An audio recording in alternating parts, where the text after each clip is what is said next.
Hello বন্ধুরা, দেখা যাচ্ছে আমি ডিটেক্সের বক্স কিনেছি। চলো খুলি। ওয়াও, আলটিমেট আলটিমেট আলটিমেট অনেকগুলো পেয়েছি। ইয়াহু! আর কি কি দিয়েছে? এপিক দিয়েছে বেশ অনেকগুলো। তারপরে রেয়ারে তো ভর্তি। ওয়াও, অনেক দরকার ছিল। তারপরে আবার 986টা পেট ফুডও পেয়েছি।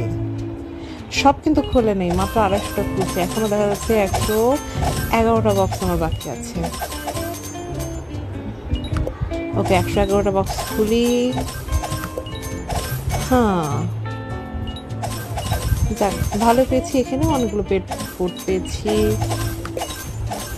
দেখি আমার আর কি লাগবে। আমার আলটিমেট লাগবে। এখানটায় মাথা রয়্যাল ক্রাউন ওপেন করে ফেলেছি। আরও আলটিমেটগুলো ওপেন করে রাখি, যদি পরে দরকার লাগে তখন কী করবো। এখানে আচ্ছা, ওপেন করে রাখি, পরে লাগতেও পারে। কিমো বেল্ট প্রায় সময় লাগে। ওকে, তাহলে অনেকগুলো ওপেন করে ফেলেছি, সব কিছু হয়ে গেছে। Tata bye.